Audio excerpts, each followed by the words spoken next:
Good evening, delegates, colleagues, guests, and everyone joining us online. Welcome to Environ 2023, the 33rd Irish Environmental Researchers Colloquium. My name is Dr. Joanne Gallagher, and I'm the Head of Faculty of Science and Health here in ATU Donegal. This year, the Environmental Science Association of Ireland and the Atlantic Technological University have joined forces to deliver Environ here in Donegal. So on behalf of the ESAI and ATU, I would like to extend a very warm welcome to Environ 2023 and express our hopes that over the next few days, delegates will enjoy an exciting and engaging conference. The theme of Environ 2023 is evidence and plans towards transitions to a sustainable future.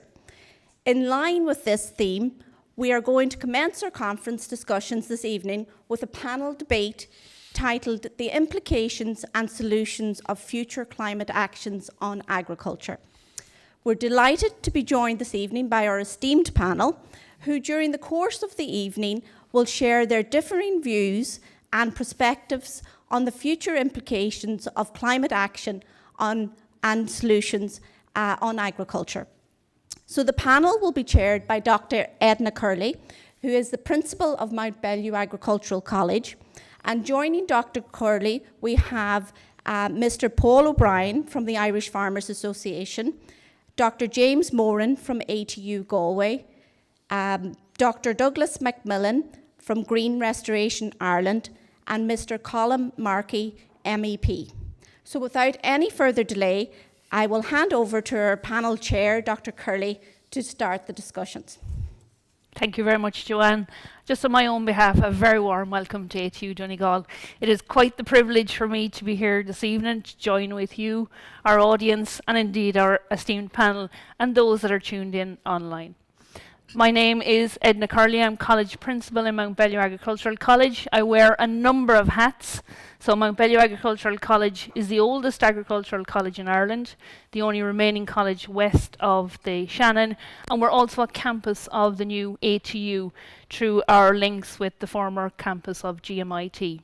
So within our college we have just over 900 students, and they are basically on one of two streams, if you like. We have our Teagasc student taking their certificates in agriculture, so they're our young men and women that we envisage will become our future farmers.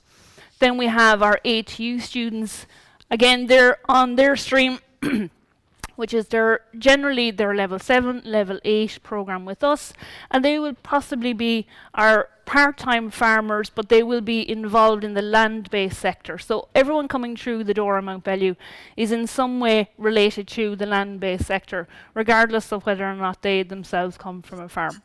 So that's just a quick whistle-stop tour of Mountbellew. I'm delighted to join with the guys here this evening, and I'm just going to ask now that each would introduce themselves, a little bit about their background, and just an opening statement. I would ask that we have a good, interactive, open debate. I would like to open it to the floor as much as possible. It's not me you need to hear from, but our panel here, and indeed, it's yourselves we want to hear from. So do please feel welcome to join in at any point in time. So without further ado, I'm going to hand over to Paul for our introductions. Thank you, Chair. And my name is Paul O'Brien, and as soon as I open up my mouth, you can tell I'm farming in Kilkenny. One of the things actually is my history is born in London. My father from Kilkenny, my mother from Wicklow, left in the 50s. We inherited a farm in the 80s, and I came back, decided to give farming a go. I left a job in a football club, in West Ham Football Club, where there was no money at the time. As soon as I left, there was loads of money in football and no money in farming. So look, that's my story. But my involvement with the IFA goes back about 25 years. At a very early stage, I decided, look, I'd got married, I'd bought a bit of land, I'd bought a tractor, built a few sheds, and do everything that you do as you're trying to progress through your 20s and into your 30s. And I said, I've got skin in the game now, so I want to get involved with a union or a kind of farmers group in that, are actively trying to protect farmers and their industry, and also to make sure that we have a viable future going forward. So number of positions I've had in the IFA, based in Kilkenny, County Secretary, County Vice Chair. I went on to the Environmental Committee back in 2017, and I was elected as National Chairman in 2020. 2 weeks after Ursula von der Leyen became Commissioner, and she decided Europe's man on the moon moment is the Green Deal and farm to fork. So as soon as I took over, there was all of these challenges that agriculture was going to have. So with all of that, COVID happened as well, and so we've had all of these challenges. But I suppose, and I hope you don't mind, Chair, I suppose just to give a brief description of where we need to go. Look, no one in IFA is naive to think that farming in 2030 or 2050 is going to be the same as it was when I was doing my green search in the late 80s. There is an evolving, they will have to happen. We acknowledge that. But those challenges are going to be massive. They are going to be massive for a people, for a population who are low income. The vast majority of those are low-income farmers. The dry stock sector, the sheep sector, which I'm a sheep farmer, the tillage, there's going to be enormous pressures on them. The argument is going to be, how can we transition to the new agriculture by the time we get to 2050 and still keep a vibrant agriculture going?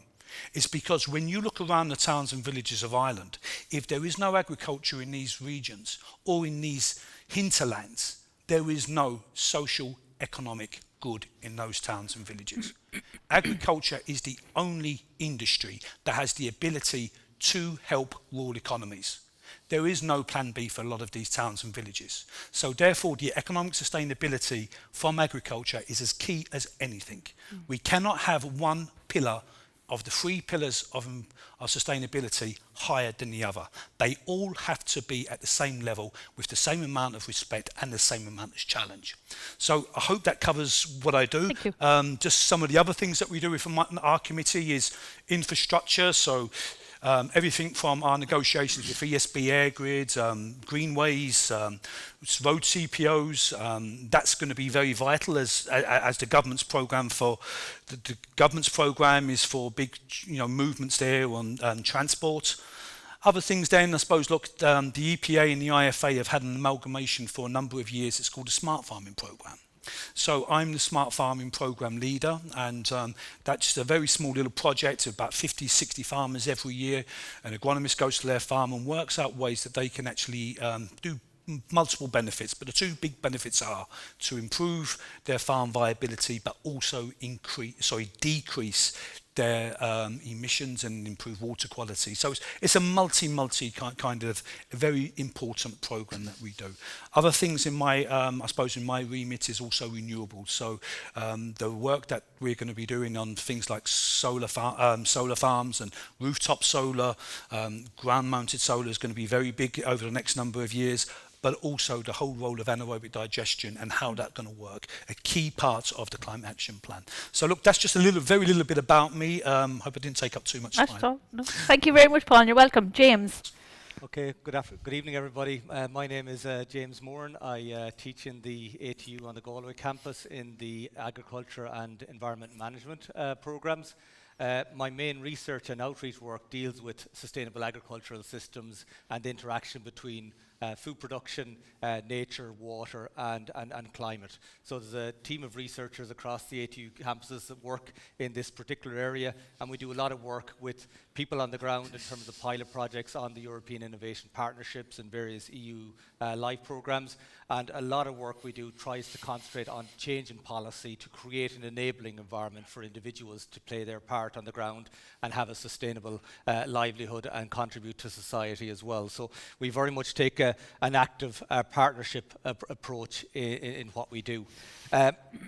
Before we start off on the debate, I just want to lay out a couple of the issues. And I think this doesn't make for light reading. It's scary stuff. And as a scientist, I don't know why, but I was shocked again when the IPCC report for policymakers was published. I know we know all this information, we hear it all the time, but the rubber's hitting the road now. You know, we have hit 1.1 degrees Celsius. You know, climate change is here and now. We see the extreme weather conditions we're subjected to. The extremely dry February. Ireland was in the European drought monitoring systems in drought conditions or early warning systems for drought in February. And a month later, we're getting 200% of the rainfall in many parts of the country, if not 250%. I know in Ireland we've always had a variable climate and variable weather patterns, but that is going off the scale and is going off the scale more as we pump more energy into the atmosphere. We're at 1.1 now. We are hitting 1.5. This was clear from the scientists. We're hitting 1.5 in the early part of the next decade. That's in all our lifetimes. 1.5 is potentially catastrophic for many parts of the world. It's scary stuff. How we act now determines how much we sail through that 1.5 and hit 2, or whether we sail through that 1.5 and gradually make our way back over the next 3 decades. But how we act now in the next 8 to 10 years is vitally important in terms of the hardship we and our children, particularly our children, are going to face in the next 20 or 30 years. So there's no debate anymore, no debate whatsoever. Systems have to change. We have to change everything. The way we consume, the way we actually produce, and we have to get sustained, rapid decreases in emissions now and into the future. Make no mistakes about this. The issue is fossil fuels. It is the burning of fossil fuels and taking up millennial stores of carbon that were stored in the rocks over 350 million years ago as coal, gas and oil.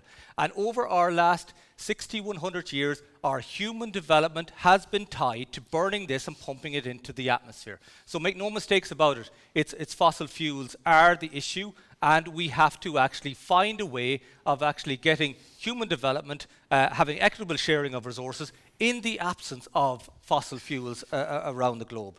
So this requires changes in how we produce, how we consume. We have a rapidly closing window to leverage this change. Now that's the pessimistic thing. Now as a scientist, as someone who works in agriculture and the land use interface, I still believe that we can do something about this. We have to actually mitigate against these emissions. We have to try and reduce them, but we also have to put in place systems that are going to be adaptive to these changes that are coming down the line. So it's incumbent on us now to reduce emissions, but also to put in systems that will be resilient against this variability that we're going to have. So we have to have, now we live in a very diverse island, okay? We have different parts of the country have different capacities to produce food, to produce fibre, to alleviate flooding, to actually sequester carbon. So, but we need our land to do all these things, but not all land can be all things to all people. We have to have spatial targeting and proper planning of our land use. We have to support the land managers who are faced with these challenges, as Paul points out, to produce the food, to produce the fibre, to adapt to climate change, to mitigate against flooding, to actually have space for nature. All our food systems are dependent on biodiversity.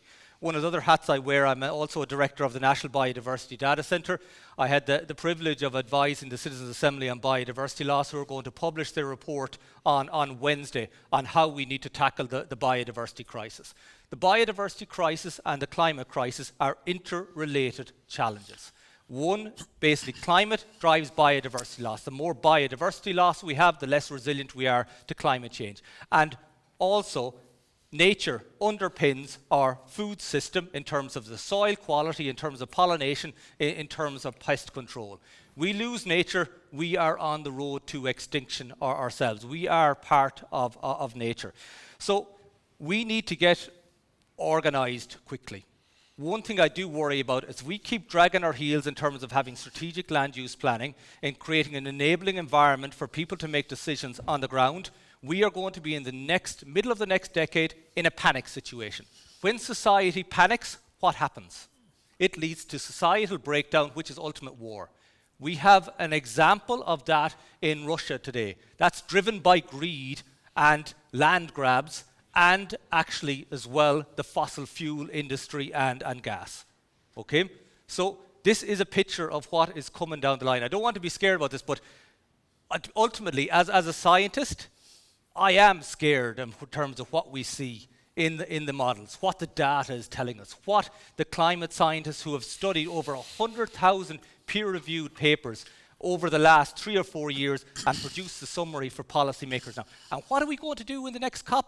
We're going to put an oil baron in as the chair of the conference of the parties. Absolutely insane sort of stuff. So we are on the wrong trajectory, but make no mistake about it. This is the challenge of our lifetime, the challenge of our generation. How we react will be catastrophic for the next generation, lead to the extinction in 2 or 3 generations' time, but we have time now, and we will be the ones that knew all this and continued on consuming and producing the way we do. And this is not the fault of any individual farmer, any individual consumer, any individual at all. This is the responsibility of people who have influence to create an enabling environment.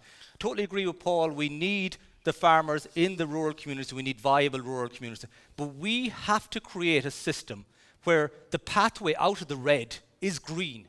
And that is the only road we can take for our own very existence. So I know I'm maybe setting it out quite starkly here at the start, and maybe influence what debate, but I think we put our cards on the table now, then we know what we're dealing with, we take a step back, and we rationally work through the issues together, and no one person, no one individual, no one organisation has the solution to this. But I honestly believe, in terms of working with partnerships with local communities on the ground, working collectively together, bringing together our collective knowledge and experience, we can actually forge a way out of this. Beautiful. And thank you, James. And I look forward to opening the floor to those comments there, because you're right, it's stark, but the solutions are there as well, and we'll discuss those too. Douglas, you're very welcome. Okay. After that. I take a breath after that. So pessimism of the intellect and optimism of the will, I think. So the facts are stark, but there's lots that can be done, and we can do it. That's kind of where we're coming from. So just my background quickly. So I'm an environmental scientist, so with work on bogs, and I set up Green Restoration Ireland back a few years ago now, essentially starting out working with landowners in Mayo who wanted to re-wet their peatlands, which we started with, and then we put in for, we got an EIP working with farmers with peat pastures, and that's what we're doing. So we're doing before and after monitoring, where we have peat pastures, just to clarify, are a very big source of greenhouse gas emissions, because peat is essentially undegraded plant matter that's, when it's drained, it dries out and it degrades. So we're trying to find solutions that would include different levels of water table management in those fields, wet agriculture, so maybe if water table is raised, we can grow different crops. And then we're also looking at all the habitats, because every farmer generally has a bit of bog, they have a bit of cutover, they have a bit of woodland, plantation, forestry. So can we use those areas and do something with those that would help balance the footprint of the farm? And then, because we take a whole farm approach, we're looking at the woodlands and the hedges, multi-species swards and so on. So we want to see how it's going well. And when the work is done, we want to go back and see how has it affected things, and just all the issues that have already been raised by my co-panelists there. Super. Thank you and welcome. And finally, Colin. Thank you. Thank you very much. Colin Markey is my name, MEP from Midlands Northwest. I suppose just to give me full backstory, I suppose I started farming when I was 17. I went on to, we'd have a dairy and beef farm at home, which has transitioned, I suppose, into a dairy farm. It's a put me cards on the table, it's an intensive dairy farm that works under a nitrates directive, so we are in the front line of many of the challenges that face the agricultural industry. I think that's, as someone in that position, I very much appreciate the challenges we have, and I suppose we have to look at how we can create a sustainable model into the future so that we can continue the food production that is such a key part, while at the same time creating a sustainable model. I went on to become president of Mockna Farmer, so I would have represented agriculture, particularly the next generation of agriculture, and if you like, looking at the challenges and how how people can look at things differently. I think one thing about Mocker over the years, it was always an organisation that looked forward rather than, didn't look at now, but looked at the next step. And I think I've tried to bring that through in other things that I've done. So went from there into politics, was involved in local government for a long number of years, and then I went into the European Parliament just over 2 years ago. I suppose within the European Parliament, I sit on everything in Europe is about committees really when you're over there. It mightn't seem that from the outside, but when you're over there, I sit in 3 committees. I just say it for a reason. I sit on the Agriculture and Rural Development Committee, I sit on the Fisheries Committee, and I sit on the Transport Committee. And I suppose the one thing that those 3 committees have in common is that they've massive sustainability challenges. And I think sometimes we get, at the moment, we seem to get it, as someone said earlier, when you have a debate about climate change, it has a cow at the front of it. We were just talking earlier, and it seems that a lot of the debate in more recent times has become very much about agriculture.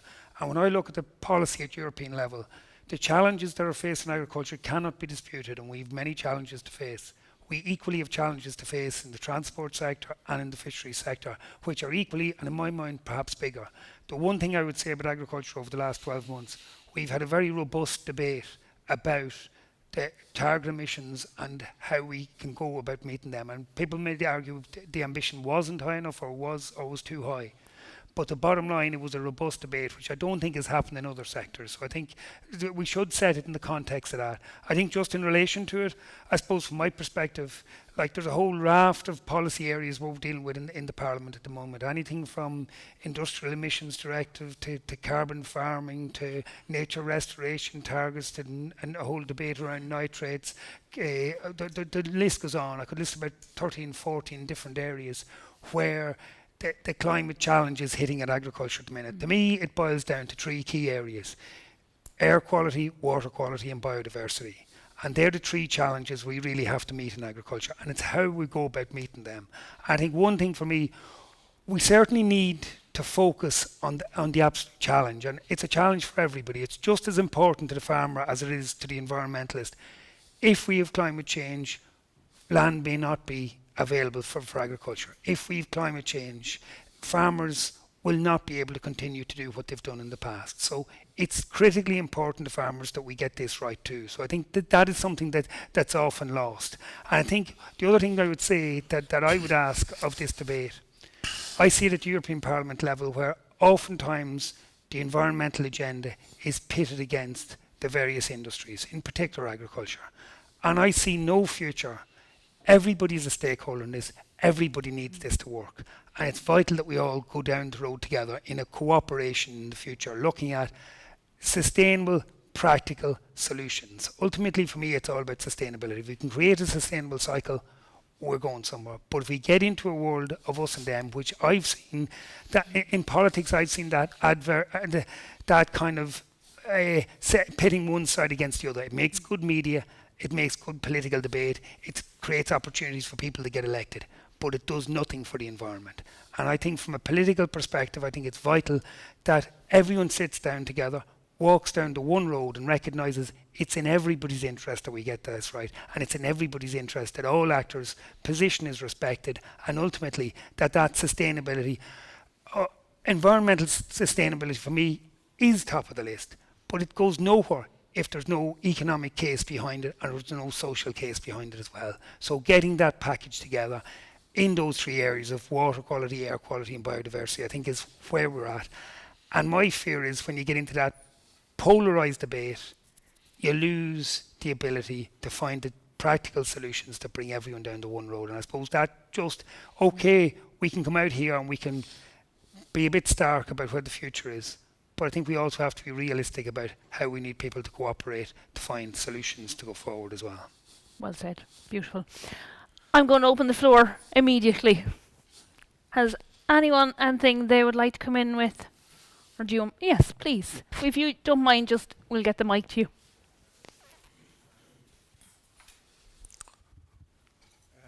Thank you, panel, for. Can everyone hear me okay? Yes, thank you. I haven't heard the F word mentioned of the panel. I'm a forester and I represent. Yeah. Right, yeah. I'm saying I haven't heard the F word mentioned this evening yet. I'm a forester. I'm a director of an organisation called Crown Trees for Ireland. And I would like the panel's views on should farmers not be more involved with appropriate tree planting to offset CO2 emissions and contribute to carbon sequestration. I think farmers and foresters, I think, I'd use the word, are chlorophyll managers, or they should be. I mean, it's innate in their profession that we actually manage chlorophyll. And I tell my students that chlorophyll, we call it the magic molecule. It has the ability to take in all this CO2 we're talking about and give off the oxygen we breathe. That's a basic tenet in biology. Now, I'd like to see that message go loud and clear in Ireland. I think it's about time we actually acted as chlorophyll managers appropriately.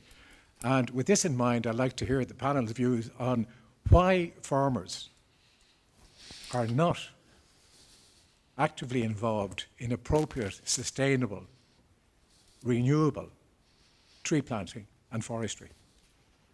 Thank you. Thank you very much. Douglas. Okay.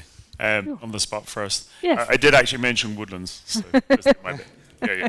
So I'm not sure why farmers aren't involved. I wouldn't be, but I just think there's a lot to be done in it. Agroforestry, I think, is a definite option that should be looked at as a way of integrating food production and carbon sequestration. As part of our trials, we'll be looking at wet woodland forestry. I think we need to have the appropriate type of trees, in the landscape as it is. And then another thing that we're looking at as well is there's a big need to replace trees in the hedgerows. So we're planting standard trees to replace, because ash, of course, is affected with the ash dieback. So these are different measures that we're looking at doing. I couldn't really answer as to why farmers aren't more engaged in it, apart from, I think maybe Paul would have something to say on that, I suspect. But that would just be some of the things that we're looking at in our program. Thanks. Okay. Look, I think it's we need to be very honest here. This is a very honest debate. There's numerous problems in forestry at the moment, and look, you don't need me to point them out to you. We have a felling license issue. We have a issue when it comes to confidence within the sector. You mentioned ash. Unfortunately, I'm probably going to be flipping burgers until I'm 80 because my pension plan is dying at the moment, and that's an ash plantation. And this has been known for the last 10, 12 years, and that's destroyed confidence in agricultural forestry. There's bits that can be done. There's a lot can be done on other aspects, but the most important thing is confidence. We have a target of 8,000 hectares of forestry per year between now and the end of the decade. But that at the moment is on the backdrop of hundreds of hectares being planted over the last number of years. So a lot of this is in legislation, and it needs to be improved at legislation point of view. But we do have a historical problem that does need to be fixed, and that is ash plantations. Douglas was correct. A lot of our hedgerows are made up of ash. And all of those are, at some point, either if they're not dead, they're on their way to being dead over the next number of years. And these will have to leave the system. And we are also going to have to kind of, be very mindful of the fact at the moment, forestry, there's competition for land. And that's going to come from many, many different places. It's coming in my part of the world on, nitrates and the way that the nitrates derogation may be going.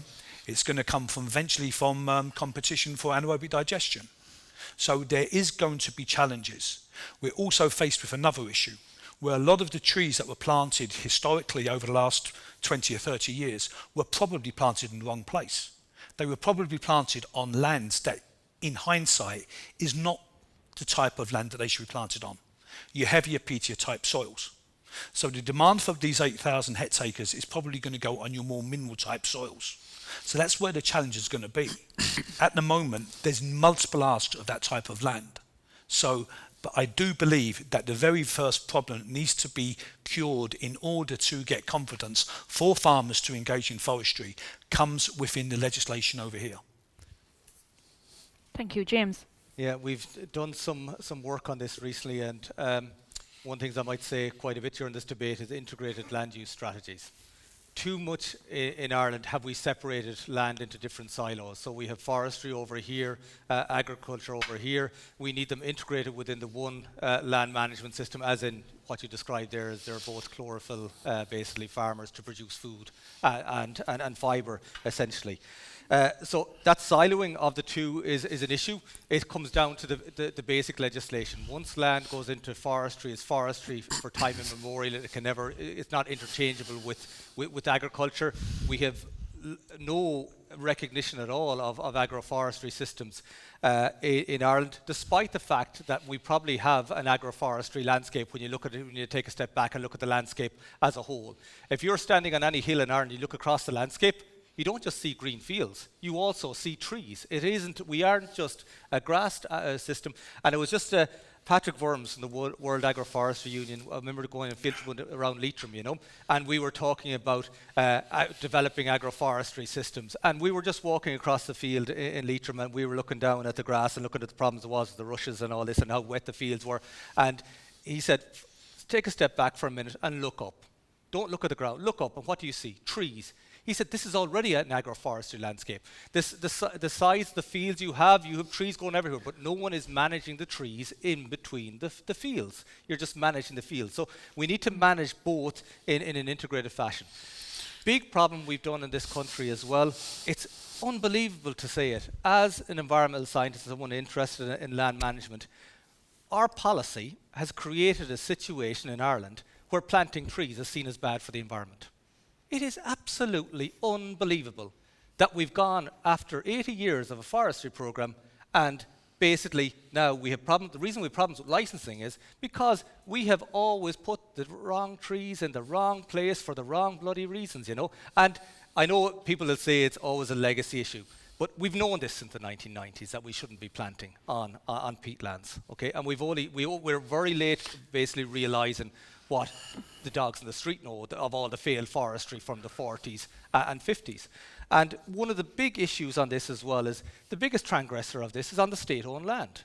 So it is. And when the state doesn't lead by example, it's impossible for individual farmers to go into that system. So we have to actually change around our system.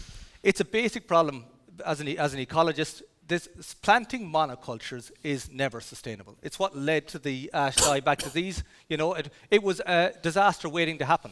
Our Sitka spruce plantations are another disaster waiting to happen. We have the spruce beetle that has ravaged the plantations in Germany. This is a warm weather species of continental climatic conditions. What climate is rapidly marching towards us in the next 10 or 15 years? That type of a variable climatic conditions where we will have, with the rise in temperatures, the correct conditions for spruce beetle to spread further west. That hits our spruce plantations. It will decimate Irish forestry and will set us back another 30 years. So in that context, what can we do about it? We have to actually transition our forestry model away from monocultures. We have to transition to continuous cover forestry, what's advocated by ProSilva, what is the main forestry model that's in operation across much of the rest of Europe. We are an outlier. So we have to stop doing things wrong. And we have to start reimagining how this forestry has to be managed. Another stark one for you. We were charged by the EPA and DEC and the Department of Agriculture last year as part of the Strategic Land Use Review to actually model what our land use would look like if we hit net zero by 2050. Now, the target under the Fit for 55 regulations is that the agriculture, forestry and other land use sector must hit net zero by 2035. We have looked at this for 2050. Even with taking methane out of the equation, so just assuming that methane is not in the equation at all, it's just nitrous oxide and CO2, we need to have a situation where we successfully re-wet 90% of our peatlands.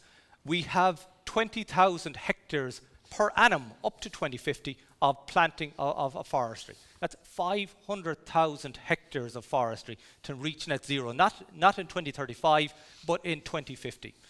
What our targets are in terms of forestry at the moment is 8,000. And in the last couple of months of 2023, I think, Paul, what is it, 300 hectares? That's all that's been planted, or something along that. Minimum, We are way off here in terms of, and this is because we are not creating the proper enabling environment for this. We're not honest about what the challenge means. We have already committed to, signed up to international agreements for net zero by 2050. So it's not that we're debating about these targets anymore, and it's not about the target either. It's about what I talked about at the start in terms of climate change. So we need an awful lot more forestry. How we get to that target has to fundamentally change.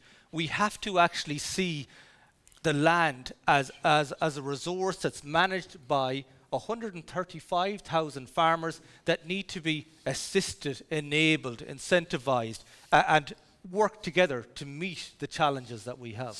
And Colm, are we on track? Are we ever going to be on track? Are the supports there to allow this to happen? Look, the supports are one part of the equation. Like, the reality is our current ambition is 8,000 hectares a year.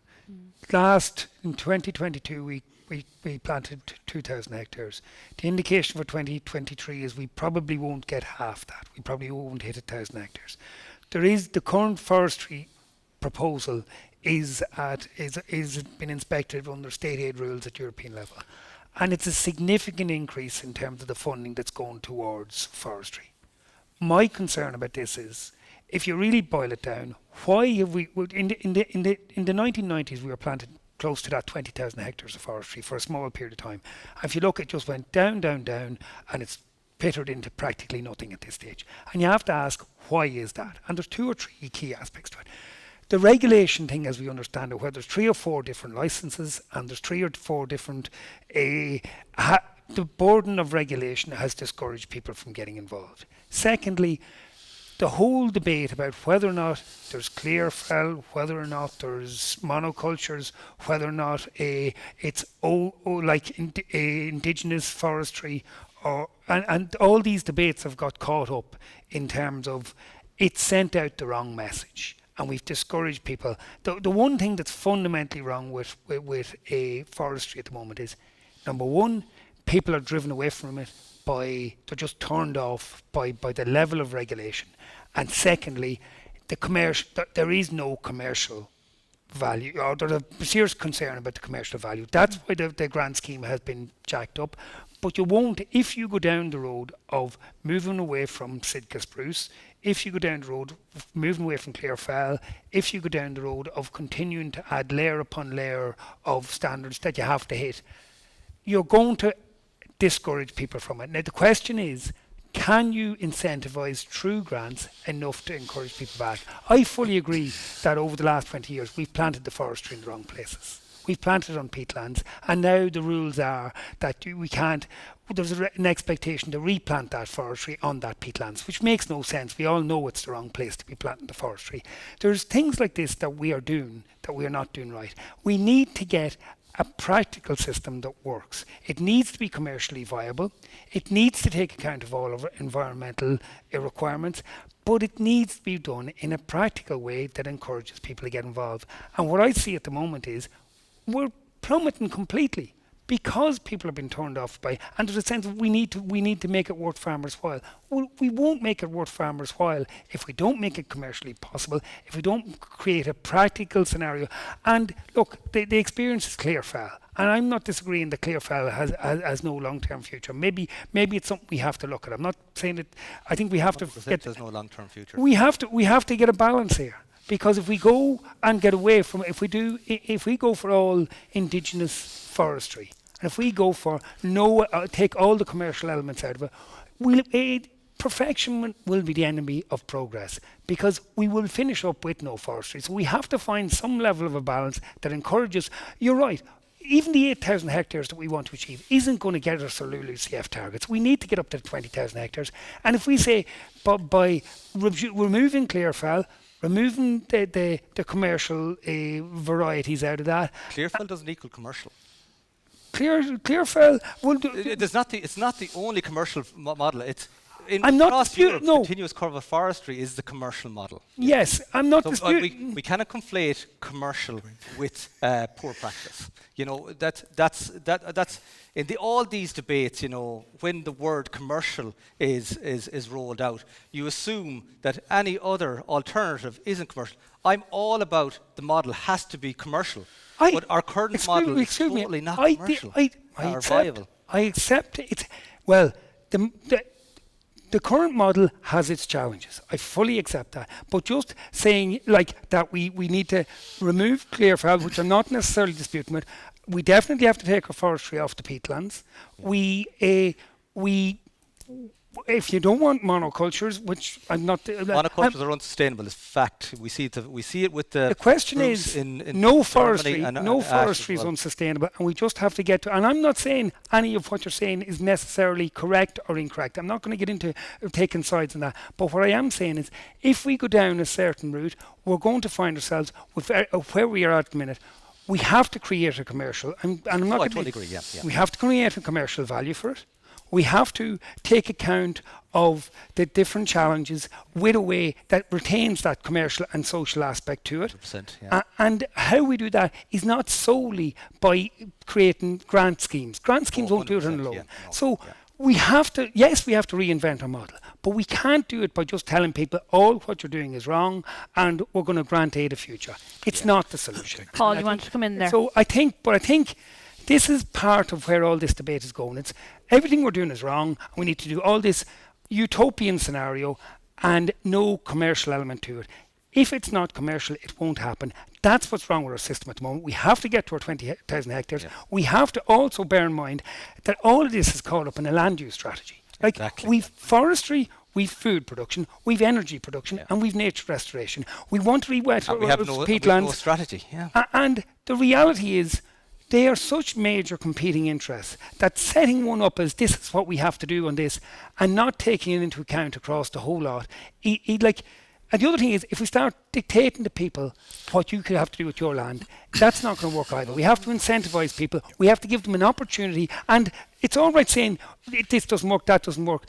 But if you strip away every option that's there at the minute without creating a path to an alternative, Exactly. it won't work. And I think that's what we're doing at the moment. We're telling everything that's wrong, but we're not saying what's right. So it's our ultimate balancing act. Exactly. It is the ultimate of trying to take what works commercially and try to take as many of these factors and get those to work together. So far from the most straightforward. As somebody who's got the boots on the ground, who is a farmer and who has made a decision to plant land, if I could do it all again, I probably wouldn't. Yeah. That's the point. And this is the problem. There has to be a legitimate expectation that if a farmer sows trees, that they will be able to be harvested, not maybe within their lifetime, but most certainly within the next generation's lifetime. If we're asking farmers to plant trees that are going to be there for 150 years, and they might receive a 10 years or 15 years premium, to me, that's not enough. So, Totally agree. what then happens?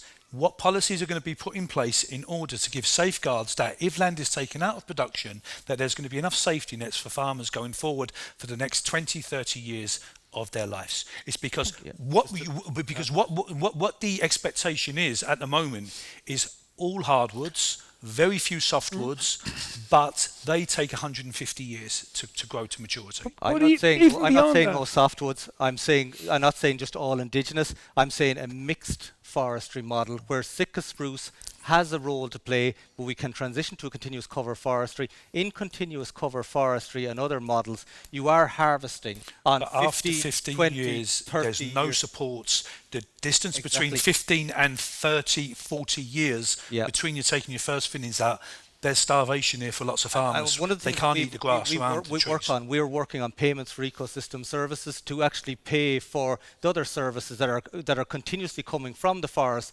annually in terms of carbon sequestration, in terms of water regulation, in terms of space for nature, and paying for them on a continuous basis, not on a grant, but payment for services provided as well as payment for the fibre. And in that case, you have an annual revenue stream for managing the forestry.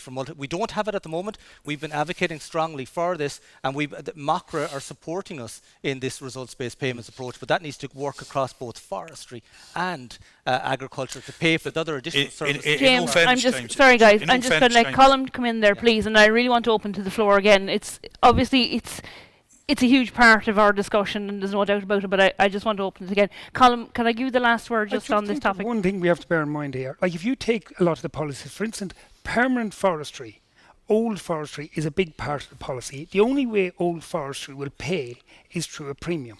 And we have to not lose sight of the fact there has to be a commercial reality, or you cannot incentivize people to put their land into forestry indefinitely unless there's some level of a commercial value of it. If you go down for old woods, hardwoods, you're looking at a longer payback, and the challenges are there. And I think if you're going to take the monocultures out of it, if you're going to take the clearfill out of it, that all brings complications with it.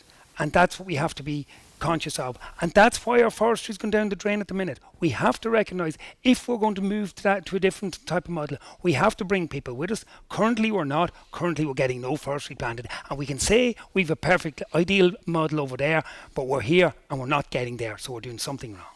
Thank you. And thank you guys for your comments. And I don't want to cut anything short, but I do want to open to the floor. Please, again, if we have anybody who would like to come in. Yes, yourself. Hi, my name is Fiona Doohan. I'm Professor of Plant Health in UCD in Dublin. Just a comment on ash dieback. 25 years ago we knew about ash dieback in Poland and Denmark, and we didn't have the policies to deal with it. That left us with the problem. I sit on the G20 Global Wheat Initiative, where 10 years ago we said there's going to be a problem with wheat and food security because the majority of wheat in the world comes from 3 production areas. So we should have intervened. And now I look down the road and I look at the Po Valley in Spain and the droughts and horticulture, and the horticultural industry will really be under pressure in the next few years. I'm very interested to know what the panel think, where they see horticulture within Climate Smart Agriculture Plan, and what they think we can do to protect it at this stage and to ensure we have a viable horticultural industry going forward. Thank you, Fiona. Paul, I might get you to open. Well, horticulture is not my expertise, but I will have a go. Look, I think, all throughout sort of North County Dublin and into Meath, we used to have these smaller farms that were very, very kind of small family units that became kind of intensively producing fruit and veg. But the reality is that in order for that model to come back, and I don't see that model coming back now because I think that model is too far gone. We did mention earlier between ourselves about the kind of a regulator coming into the to the agricultural market now. It's probably 30, 40 years too late, in fairness, for the horticultural sector here. That's not to say that it can't evolve into the future, and I would love to see kind of alternative or diverse kind of income streams coming for farmers. But the reality is that to get the scale, it's going to be very, very difficult. We have decided to, bring avocados in from California, fruit and veg, pineapples in from the other side of the world. And, when I was growing up, and I'm sure most of I wouldn't say there's a lot of young people in this room, but most of the people in around my age and would have not been familiar with fruit and veg coming at certain times of the year. It was very, very seasonal. Now we've lost that because there is an expectation on consumers that if I want something at a certain time of the year, whether it's Christmas Day or the 1st of August, it's going to be there for them. So horticulture in Ireland has problems. A lot of it is scale determined by, supermarkets saying, okay, then we're prepared to get it in at a certain price, and it means that a lot of these, because it's a high energy, it's a high kind of labour intensive kind of an industry. It's very, very hard, and kind of I would suggest that an Irish price industrial wage type of a scenario to make that viable. You do need scale for this to work. That's not to say that in the future things can't change, But I just think, have we gone so far? Look, I hate to be defeatist, and I'm normally a fairly positive person, but I do think that, in order for this to continue, we do need this regulator to come on board as soon as possible. As I say, it's been promised for years and years and years. I know it's in the pipeline, it's in a programme for government, so this regulator is due to come on stream in the next couple of months. But unfortunately, I think for the horticulture sector, it's probably 2 decades too late for the horticulture sector, and that's a very unfortunate thing to say. It's become very small and very niche. I think if you look at the horticulture sector, one of the biggest problems, back to what I would have said earlier, there are 2 things to me. I think we have moved away from a seasonality scenario first. I think when I grew up, I think if you said to anyone, what was the season for a product?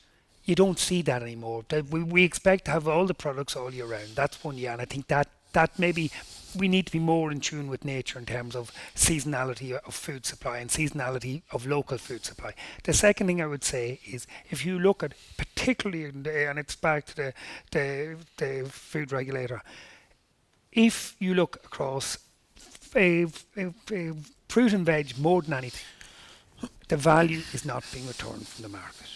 And I disagree. I think if we put the true value of these products on the market, then people will come back into it. I think the lost leaders everywhere are fruit and veg in our supermarkets. Food comes at a cost, and the cost is not being paid by the general public. And I think everyone has a part to play in all this, and people have to recognise we can't continue to live the life we lived in the past if we're going to make environmental changes. We have to change our fast fashion, we have to change loads of things, and we have to change how we value and how we respect food. Like the amount of waste, one thing we're looking at European, like I think some others probably know the figures better than me, 10 to 15% of our global emissions, I think it's over 10% anyway, of our global emissions is caused by food waste. So we have to eradicate food waste for a start. And secondly, we have to put a value on that food. If there was a value on that food, it wouldn't be wasted. And I think that commercial reality is something that is not the enemy of climate change, it's the friend of climate change, because we pay effectively for the cost of food, then we can justify the costs in the system to do it right. And I think that's something that we're missing. Food, particularly in the fruit and veg space, is too cheap. And we expect to have the same thing. We expect to have strawberries on Christmas Day, and that's unsustainable in the longer term. Okay, James? I think the horticulture sector is sort of symptomatic of what's gone wrong with our food system overall in an Irish context. As I mentioned at the start, we have got a very diverse land base in the country. Even in Donegal, we have some of the prime arable and horticultural land in the east of this county. It's the same in many different counties. We have such a diverse land base. We have some land that is ideal for producing crops, okay? And we have been doing it in the past. And what has happened is that the specialisation in markets, the specialisation in agriculture has basically divorced us from the natural capacity of the land in which we farm. That has to come back, and has to come back rapidly. And as some of the other speakers have pointed out, this comes back to actually regulating the markets. And it's the free market economy, particularly in the food. We can't afford our food to be left at the mercy of the markets. It must be highly regulated, matching the capacity of the land to what it's capable of producing. We're going to have such an issue with food security in the next 2 decades because of the global changing weather patterns that's driven by climate change. We've seen a taste of that in terms of production in southern Spain in the last while, which is not the most appropriate one in terms of irrigation for producing soft fruit, but it's where all our soft fruits are coming from. We can grow these fruits on a seasonal basis here as well. What I worry about is that we're going to regulate the markets, and not in time for us to be actually have lost the skills to do this. One thing that gives me great hope, I've been involved in the Farming for Nature initiative with Brendan Dunford in Clare, Bridget Barry as well. There's identified 15 to 20 ambassadors, Farming for Nature ambassadors every year. Within that, I've come into contact with the group Base Ireland, who are some of the top arable farmers in the country. who are reducing their pesticides and fertilizer, who are producing some prime food, and also Jim Cronin. Came across Jim Cronin in Clare, one of the best horticultural producers in the country. He's farming the most productive 16 acres in Clare and in the country, and making a good living out of this from horticulture production, but he has to go and actually create all the markets himself and do the direct sales as well. He's not working in what I said earlier on as in an enabling environment. It's not enough for us that work in this area in terms of the scientists, in terms of the policymakers who work for the farm organisations, who are politicians in Europe, and I know you don't think this, but we have to actually step up and create the opportunities for Base Ireland, create the opportunities for multiple more gyms and colleagues like that around the country to produce the fruit and vegetables, as well as the dairy and meat products in this country that we have such a biocapacity in the country to actually do. And I know we have major challenges on this, okay, but we cannot have a defeatist attitude about it, okay? I think that is essential, and I'm inspired every day by the farmers on the ground and what Base Ireland can do with little or no support, as they will say themselves, from Teagasc, who we both worked with in the past and worked for as well, But they have been failed by the powers that be in the agriculture sector, which is actually shocking. Yep, Colin. Just in relation to Base Ireland, I've gone a number of farm walks. I actually spoke at their conference there earlier in the year, and I fully accept where they're going has a part to play. I think within all that, we still can't get away from the fact that we do not value food enough. Yeah. And if we don't value food enough, and we don't put an economic value on it, and if you like, a social value on it, and a social value on the diversity. We don't have a culture. We certainly have commercialised food today in our approach to it. But if you look at France, where historically there's been a love for food production, we need to get back to that. That pushes food up the value chain. That allows farmers and food producers and food processors to make more from what they have, to work to higher standards and to ensure less waste. And unless we put a true value on that food, particularly the like of the fruit and veg, we're going nowhere. And I disagree with Paul's suggestion that the horticulture sector is gone. The horticulture sector has a place if we incentivise it and we make it worth its while. And putting a commercial... All the grants in the world won't work unless there's a commercial reality that it makes commercial sense. And that's where an element of regulation, but an element of the value chain paying the must value the food. But could I just come in there and look, Colin, all I can do is look at history. We can't, okay, we can try to predict the future and design the future, but the history is hundreds and hundreds of people have left horticulture in Ireland for a number of reasons. If a horticultural business was to set up in the morning, you need massive, serious levels of investment. We're talking serious levels of investment. You are talking about trying to get workers when there's competition for workers in other industries and other markets. So the reality is that have we left it too late? I don't know. We can design the future, yes, but all I can do is based on historical evidence which would suggested that we have failed the horticulture sector over the last 20, 30 years. Because the people in it couldn't make an income out of it. And I think because as much as we have to regulate and do things right, we have to make sure it's worth people's while. They were forced out of the business effectively by the supermarkets to produce at a certain price that they could no longer produce for. Douglas, just before I go back to... Sure. Yes, I don't want to repeat what everyone has said. I'd agree with probably 90% of it, but I won't do a full recap. So I just want to bring something a bit different, I suppose, but echoing what some of the others are saying. I think what we were saying about France and so on, obviously they have a much greater food culture there, and I think that's lost. So I think there's a need to bring awareness amongst the public, do they know the difference between a good apple and a pretty rubbish apple, So I think that's missing, we need to link local producers with consumers by whatever means necessary.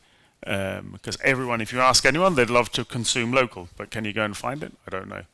So there's the infrastructure is missing, and and I suppose that's the point I wanted to make on the forestry side of thing. The infrastructure to bring diverse wood products to the market would also add value to the timber industry, I think.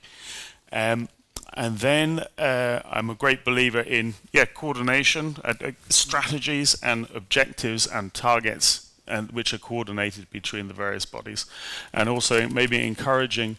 We have the Grow It Yourself initiatives. These should all be linked in, and I think. I have a really good local food producer that I get fantastic cheeses from, and she's kind of the opinion it's fairly lost, but I think with the concern, I think we have to get it back. I think we have to shorten the food chains, and we have to get that back by whatever means, be it incentives or what have you. I think the biggest loser of all this is the horticulture sector. Them longer food chain, supply chains, and that lowest cost denominator in all this, the biggest loser. And if you do talk about monocultures and single systems being at fault, or been a concern, then we have to incentivise to make the diversity possible. Thank you, Colin. Francis, you want to come in? Francis Lucy, ATU Sligo, environmental scientist. I wanted to come in on a few points. You talk about raising food prices, and I think that there's a huge opportunity here for education and outreach, because if we're going to sell this message to general consumers without having a major outcry about, we can't afford these prices. In the United States, they talk about food deserts where people cannot buy fresh food. So there's a major part to play here with schools and through the HSC about food-wise, food health, and this expectation that you can eat. It's not that long ago. I mean, when I was a child, it was a big treat to have a chicken on a Sunday. That was a really big treat. But it's the seasonality of the fruit. That's really only, I think, in about the last decade. So I think we could get back there. And I mean, my last take-home message is that really we don't want this to be no longer a choice, either because of war. I mean, I can't imagine they're eating much more than spuds and turnips in Ukraine right now, if they're lucky, or because of climate, because they simply cannot import certain foods anymore. The supply chain issue is a really dire forecast, as James was saying, but I think that we need to try to get everybody on board, remove those silos that James Moran was talking about, and try to get, Ireland as a whole back to where we were. It's not that long ago, and I know that during the emergency and for Britain during the Second World War, they changed all their farming. The farm use changed because food couldn't be imported. So, there's no reason why we can't get back there again, but it is going to take a lot of positive will. I don't want to be too defeatist, but I think there is a major part to play with education and outreach. Thank you. Thank you, Francis. I agree completely, and routinely we will invite our school kids into Mountbellew, particularly during lambing and calving season, just to start that story with them and to make those links and to build that jigsaw, if you like, with them. And it's hugely important, and you can play a very important role in that young boys or girls' world, if you like, when it comes to that association and the food and the value of it and what goes into actually producing it. And they're always hugely beneficial days in Mountbellew. Again, can we have yourself? Thank you.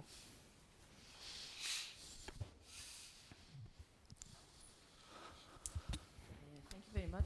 My name is Thomaika Kuli-Duarte from the Southwest Technological University and working in Carlo. And I just would like to just bring back again a topic. We're talking about how expensive is our food to make and how much food waste we have and how much our food security is under threat through climate change. But people don't tend to talk about the crisis in terms of nutrients in the soil. We've got massive nutrient crisis from exhaustive agriculture. And I would like to just mention a project that we just finished in Carlo with other Northwestern European partners called Renew to Farm, whereby we try to close the gap of nutrients across regions in Northwest Europe. And when we got a second round of funding now to called Renew to Cycle to actually take the control trials to real commercial farms. And I could talk more about that. I don't want to monopolize on this project, but it's a major issue. You talk about waste. What is waste? There's a major challenge to move all this, whatever we throw, as food that we throw away, that we can make useful minerals out of that and even create energy from that. So there are solutions. And I will agree with James that people tend to get very defeatist because we're causing all this havoc. However, we can make a real change because solutions are there and there's tons of us. So if all get to do it, everyone in their own little area, either work or neighborhood or business or whatever, that means the farmers, IFA was with us in the Renew to Farm project, thank you very much. Everybody could actually do something, and I'd like to know what the panel think about the nutrient problem we have actually. Thank you. Thank you very much. I'll open it up to you. Paul, would you like to start representing IFA? Yeah, and look, absolutely. And look, I suppose as a farmer and somebody, who is involved with IFA and the environmental committee, a big key thing that we always look for is, there's legislation going to come down from Europe. We know that the soil directive is being discussed at the moment, and a lot of this is going to be good news. There's no doubt about that. We are dealing with a situation where there is a challenge on some of the world's.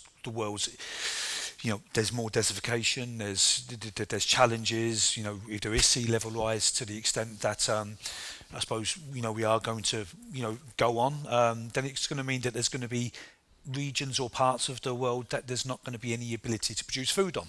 So therefore, I suppose my argument is that the food areas that have the ability to produce food, they should be encouraged, and they should be, we should develop food on that. The reality is, when I was born, there was 3.9 billion people on the planet. At the last COP in Egypt, there was 8 billion people here in November. That's forecast to go up to 9.7 billion people by the time we get to 2050. Then it will start tempering down. But the reality is that food is going to have to be produced on a smaller area. Okay, so this is where efficient use of nutrients is important. I agree that we can use alternatives. We have to wean ourselves away from a certain amount of chemical fertilizer, but we do need a certain amount of chemical fertilizer as well. Also have a problem here in Ireland where about 60% of our soils are not the correct pH. So we have to go through and look. It was with great fanfare that the government announced a liming scheme there over the last couple of weeks. And all of this is important because if we don't have the right pH, then we're not able to utilise the nutrients to their best ability. So yes, a lot of it is education, and going back to the where you do your daily work, and it's in teaching the younger students coming on the use of nutrient management plans, soil testing, and having a proper regime going, the efficient use of fertilizer. We do need fertilizer, but the efficient use of it, the reduction, yes, I agree with James, that we don't need to be spreading as much pesticides as other countries. And when it comes to Ireland, we only use about 50% of the European average. So we are not big users of pesticides in Ireland compared to a lot of our European counterparts. But I do take the point, yes, this is all about education. What was done in the past probably wasn't, we've been brought on that journey. But there is a new education and a new learning to do. But I do feel that all is not lost. But, and this is where the big but is, there are regions in this world that have the ability to produce food, and that is Ireland. Our unique systems allow us to produce grass. We're the envy of the rest of the world. We have the ability to produce vast amounts of grass, and that leads us to a situation where dairy farming, beef farming, sheep farming and growing crops should be allowed to continue at a safe level. And when I say safe level, as long as farmers are using the inputs correctly and there's no loss to atmospheric loss or chance of water pollution, then we should be still allowed to farm. Colin. I think to the point, appropriate soil fertility is probably the most environmentally friendly thing we can do out thereabouts, because it allows us to produce food in a more efficient way. And I think, to be fair to the Soils Directive that's coming, it's probably one of the more positive pieces of legislation that's coming at European level, where it will have a passport to identify the level of, so if ground is under fertilized, or pH levels are wrong, or P and K levels are wrong, that will be identified as part of a soil's passport. Similarly with carbon stocks in the soil. So I think, in terms of having soils at the optimum level, the Soils Directive will play a very positive part. Second to that, I think there's a circularity that we have to recognise, and the Nitrates Directive comes in for a lot of hammering. But in reality, one thing about the Nitrates Directive, if it's worked correctly, and I think that's very important if in all of this, it's about managing the nutrients you put on and what you take off, that's in balance. And I think that's something that we have to get in terms of getting our soils right. We have to get our fertilities right, because and we have to get that circularity working. From a farmer's perspective, putting fertiliser on that finishes up in the river costs him money. So using fertilisers effectively, getting away from fertilisers that we'll say produce nitrous oxide over fertilisers that don't. Organic fertilisers like clover, which we have every opportunity to make absolutely. We're primarily a grass production country. Clover integrates into a grass-based system exceptionally well, and there's absolutely no reason why that can't be a big part of where we go in terms of our soil fertilities going forward. But yes, I think the Soils Directive is very important in this, because I think it will give us those soil fertilities that we need, and we need to recognise that so much for land is at the wrong pH, and is to some degree at the wrong P's and K's as well. And to be fair to the government, the money that's been invested in a liming programme, it has to be given credit where credit's due. But I think it is as important as anything. The soil is really the soul and the heart to food production. And I think getting soils right, both for production-wise, but equally in terms of their potential as a carbon sink. And it's the one way we have. Every other sector borrows the carbon from 10,000 years to live in an unsustainable way today. Agriculture is the one area where we can sequester that carbon and put something back. And I think soils are central to that. The carbon in the soils and the fertility of the soils, that we can go forward. And I think the Soils Directive is something that can play a positive part in making that happen. Super, thank you. Douglas, you want to come in there? I think what you're talking about, Tom, is essentially the circular economy, which is core to a lot of these EU directives. So, having an economic system that treats every waste as a potential product, so everything is cycled. I suppose just to raise the point, obviously we can create as much nitrate fertilizer as we want, albeit with lots of energy, but there's the prospect of phosphageddon.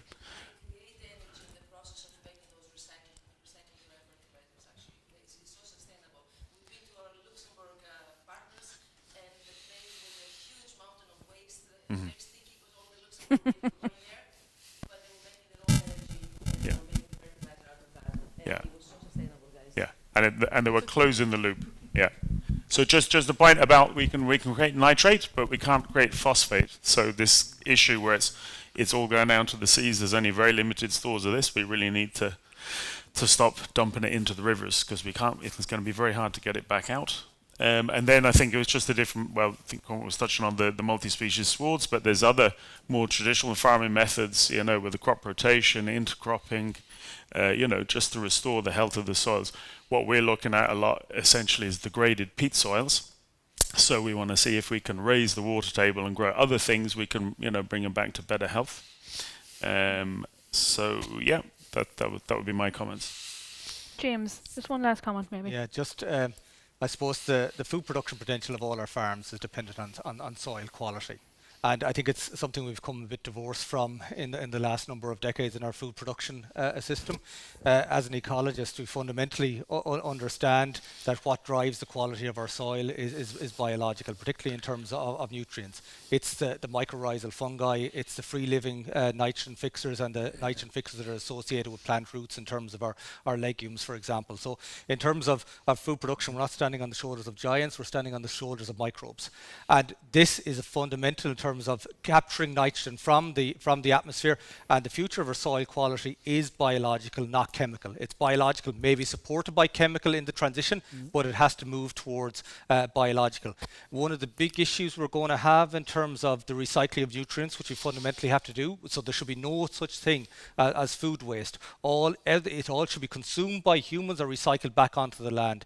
The big problem we have is with more basically centralization of our populations in urban centres. We have a large amounts of our nutrients and our food being moved from where it's produced to larger urban centres, and then the waste being produced from that. We need to make a reconnection back between the urban systems and the food and the rural areas and where the food is being produced. But I know it's not like in the Luxembourg example. It's not beyond the wit of humans to actually do this, and it's something that we have to do. So it's relying on basically the microbes, the fungi, the mycorrhizal elements to actually do the heavy lifting in terms of actually capturing that nutrients, cycling it through our vegetation and our crops and our grass through to our meat, dairy and vegetable production.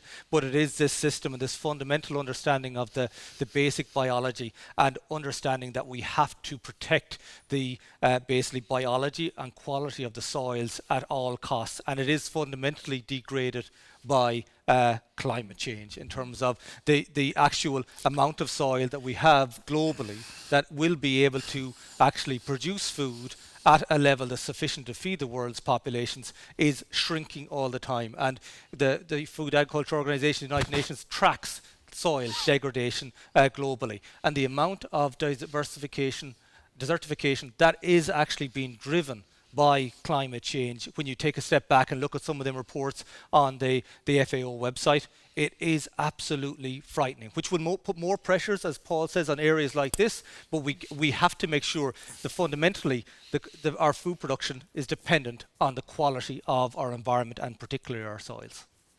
Thank you, James. We have a couple of minutes left for perhaps one last comment or quick question to our panel before we wrap up this session this evening. If anybody would like to come in, you're more than welcome. Fiona. Sorry, just one more thing. So we've talked about the environmental aspects of sustainability and the economic, but the social aspects also are a huge thing. So I asked my brother-in-law, who's a beef farmer, and I presented various models as part of an EIP project to him of how he could adapt. And he wouldn't, and I said, why is this economics? And he went, no, it's my identity. It's who I am. I'm a beef farmer. I'm in that community. So I'm interested to know what the panel think we could do in terms of supporting farmers in their social identity and perhaps developing community practices. I mean, are we back to a cooperative model for that? Because if we are to change, that's a big part of the change. Thank you, Fiona. Paul. Where do I start? Look, I suppose there's a number of things there. Yes, you are going to have a proportion of die-hard farmers who are going to say, this is what I do, and I'm going to be carried out in the box doing what I'm doing best and doing what I love. Yep, I can understand that. The mentality of farming is that I'm doing this. A lot of farmers, let's be honest, they've been doing it for so long now, they probably don't realise that there is something else for them to do. There has to be new opportunities. If we are to do a just transition, if we are to be looking at other stuff available to us, then there has to be a transition that allows farmers to go on that journey and be rewarded. Probably the fact is that, say, your brother was it? Yep. He's probably saying, well, the pathway hasn't been clearly identified for me yet. So therefore, it's a leap into the unknown. And that's the scary thing. The reality is, and I said at the very, very start of this, there's too many towns, villages in this country that are totally dependent on agriculture as as that town's viability. We see it in some towns and villages where they're not able to get a GAA team together now. They've got to amalgamate with the enemy next door just to get a junior team out. But this is the reality. If we do not have a vibrant agriculture going forward, if we do not have the ability to show a transition that still allows them to have a respectable income, then we are going to be left in the doldrums. Now, how do we scale up? What does this just transition look like? To me, this just transition needs to be clearly defined by the policy makers, and to be honest, as a farmer, I'm a policy taker. Policy is designed in Europe, it comes down, is interpreted by our own government, and is handed down for farmers to try to make a living on the back of. That's the problem. How do we design the opportunity going forward? At the moment, there's too much expectations out of the Common Agricultural Policy. The Common Agricultural Policy was designed in the 1960s, when the basic principles were food, coal and steel. It was key that food production, Charles de Gaulle said it, farmers have to have a respectable income, a living. Now we're being expected to do considerably more. We're expected to be carbon farmers. We're expected to be biodiversity farmers. We're expected to also be a part of society. That's very, very difficult in a budget that is actually losing its relevance. The CAP budget was really set there back in 2000 and, back in 2001, 2 and 3, we were kind of given an average of what our farm payment would be from 2005 onwards. There's been many, many pulls from that in the last 17 years. Now we're being faced with the challenge of, we are now dealing with a very historical cap. The problem is now we're expected to do considerably more. Now, I can't bring a photograph of a hedge down to my local supermarket and get food for the kids. We've never been paid for biodiversity. The ambition has always been there from farmers. If you look at any of the models and any of the surveys that were ever conducted, back in the 1990s, back in the 2000s, there were 70,000 farmers involved in reps. Now we had struggled to get 46,000 farmers in. The original target from the Department of Agriculture was 30,000 farmers. 46,000 farmers decided to go on this environmental journey. The rest of us didn't, because we were not given enough encouragement that we weren't going to get through. So the ambition of farmers has always been higher than the ambition of the state. And that fundamentally goes back to the Common Agricultural Policy. Is like a Swiss Army knife. It's been designed to do more and more and more with less and less and less.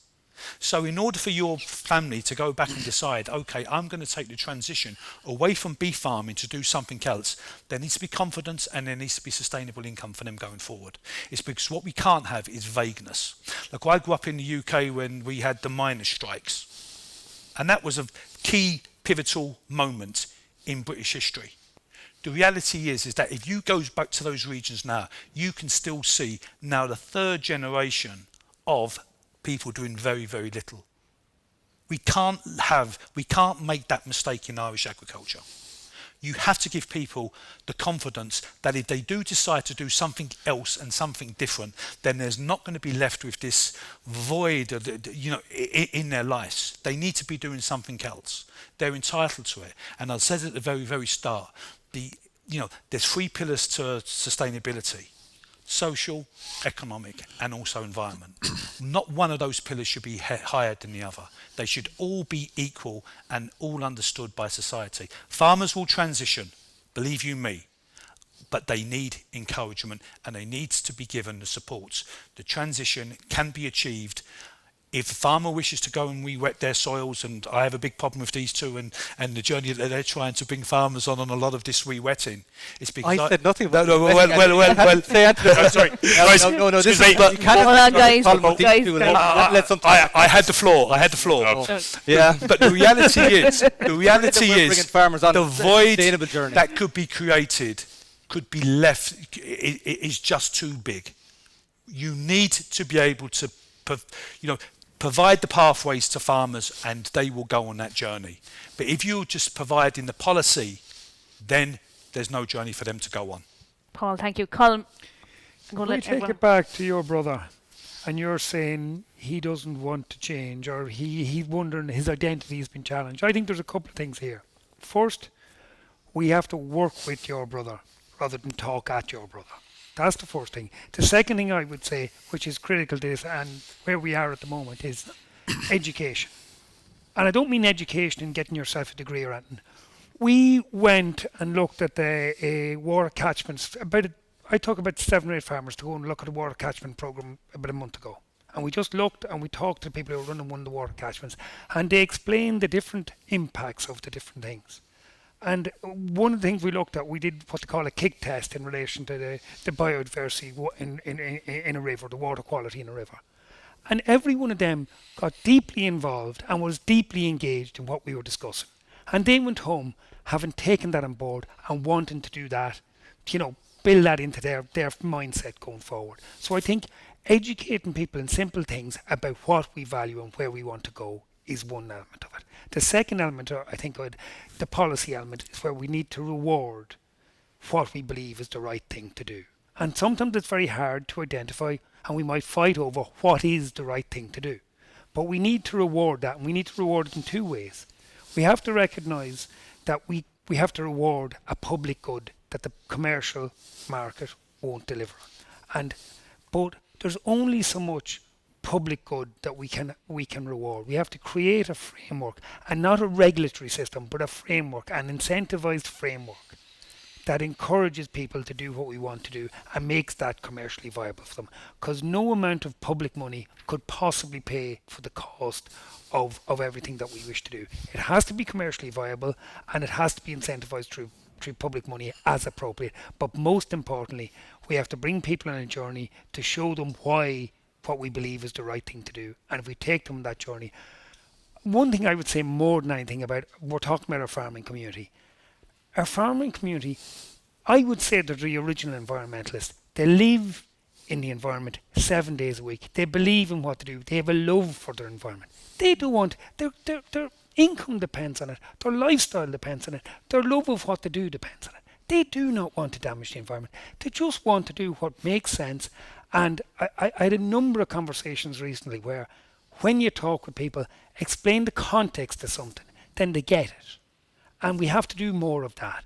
And we have to do more of that on both sides, because sometimes the environmentalist doesn't necessarily get it from the farmer's perspective either.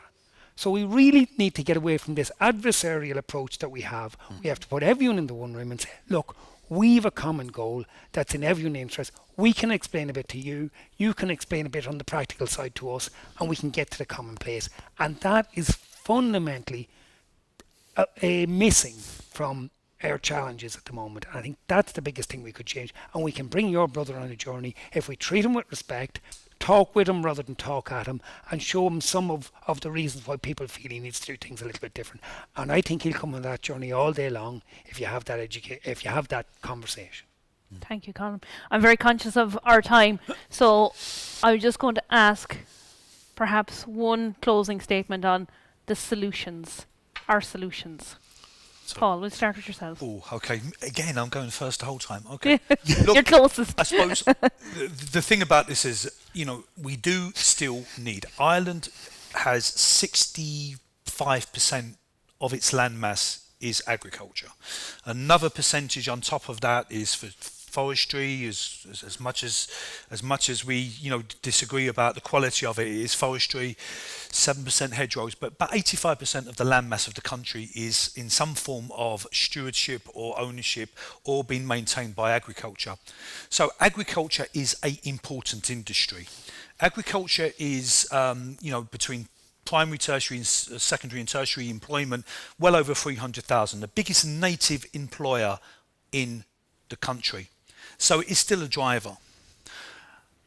As we transition, and I agree, and I'm not living in the kind of, back in the 1980s when I first came into agriculture, I do see the future.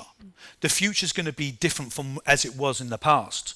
There's going to be many, many more asks. But what we do need to do is, we do need to feed a population that is growing. Article 2 of the Paris Climate Agreement says regions of the world that have the ability to grow food sustainably should not be discouraged from production. And that is Ireland. Many countries look at Ireland with very envious eyes to say, this is something, we would just love their temperate climate. We would love the amount of rainfall from time. Okay, I agree with James. We've had probably too much in March and not enough in February. But overall, We do have a climate that does mean that food production can be grown in a sustainable way. We have a unique system where our animals are out grazing, as opposed to most of the countries in Europe where our animals are indoors the whole time. Remember that over 80% of the beef production in the world is in feedlots.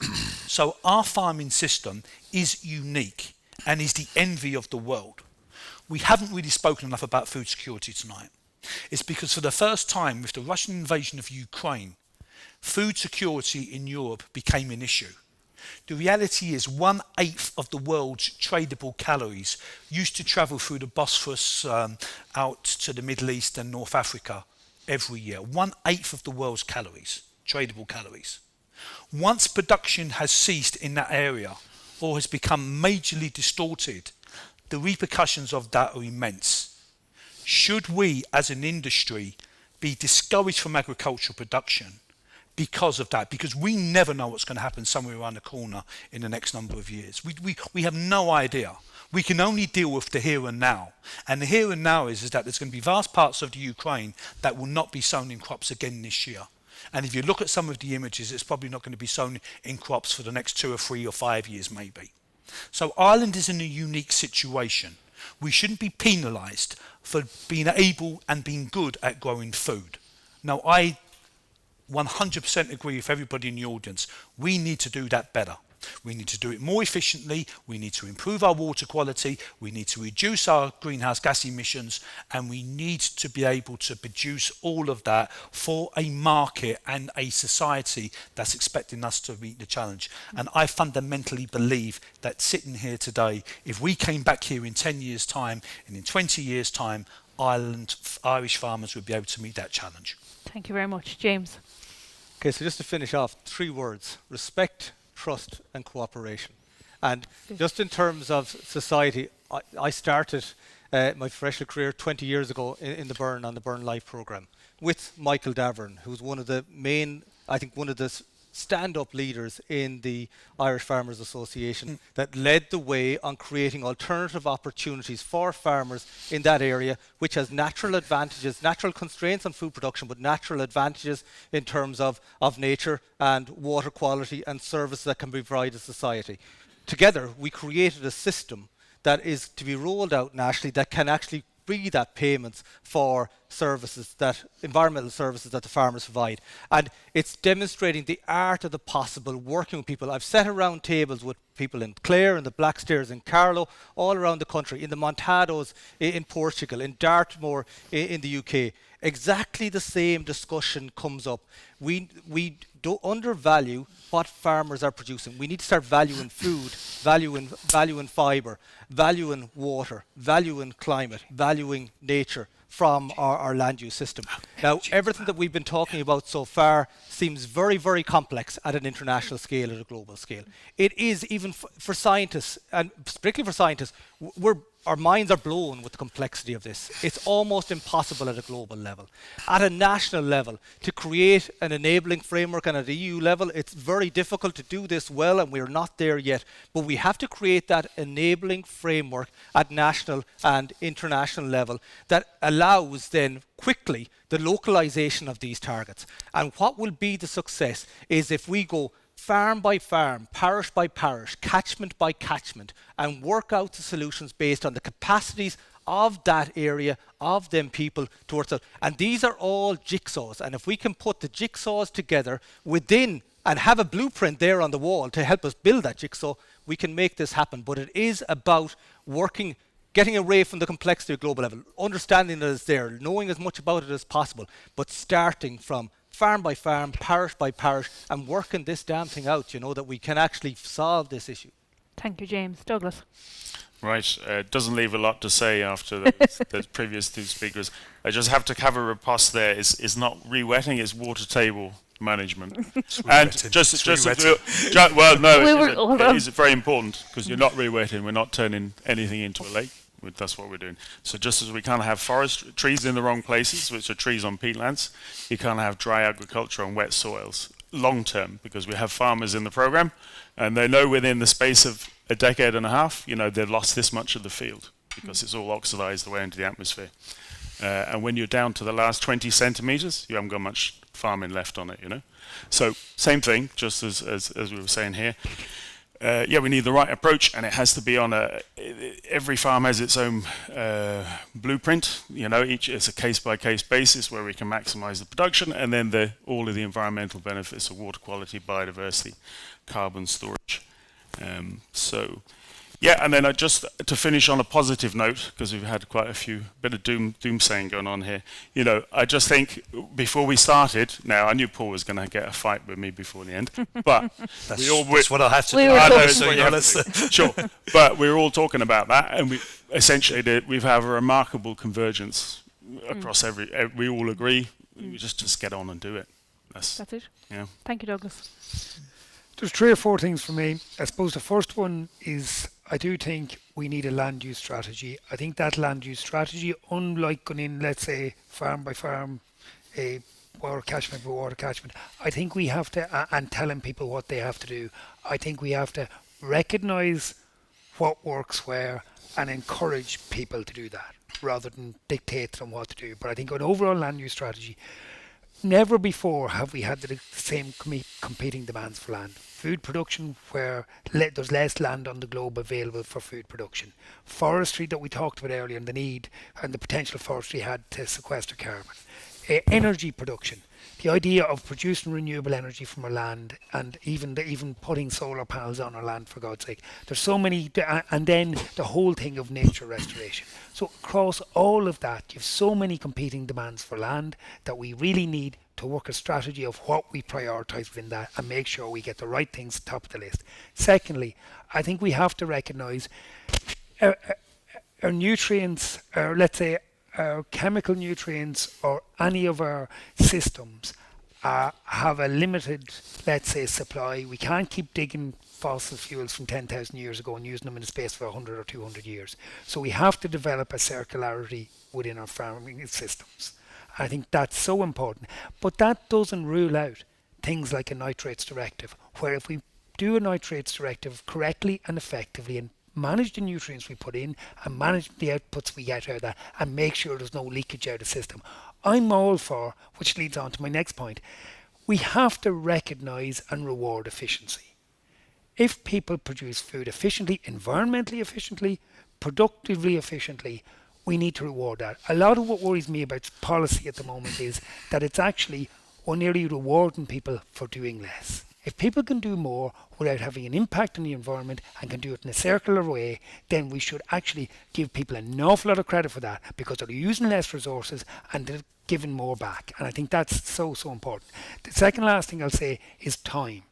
One of the things that worries me about where we're at the minute, we set these ambitious targets. I see it in the European Parliament all the time and it drives me mad.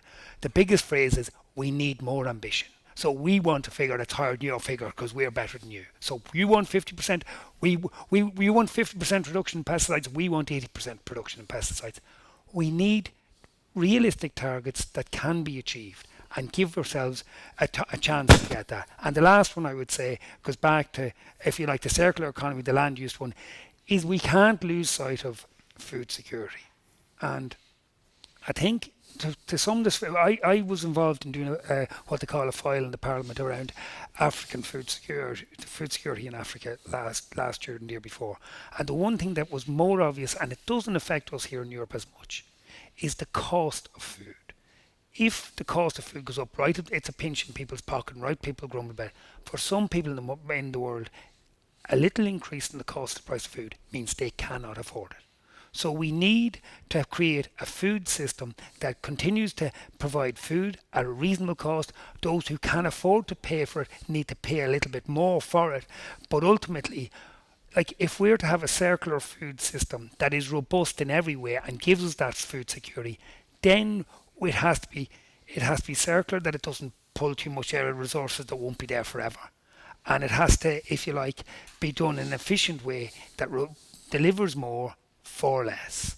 And I think fundamentally our systems we need the land use strategy, we need the circularity, but we need the efficiency in usage, because at the moment we're rewarding people more for doing less and not rewarding them for being more efficient. And I think more efficient is not just about productivity, it's almost about sustainable productivity as well. Thank you, Colin. And so, ladies and gentlemen, that concludes our session this evening. Can I thank you all on behalf of our organisers and everybody here at ATU Donegal. Thank you very much for your attendance, for your engagement, your participation, and I wish you all the very best for the rest of your conference. We thank our panel, who actually get along very well behind the scenes. We had a great debate earlier, but I am extremely confident that regardless of what might be the perception here, that we will all work very well together because we all want the same thing, and that's ultimately the survival of our sector. So again, thank you all very much, and delighted to have you here with us, and enjoy the rest of your conference, and good night. Thank you.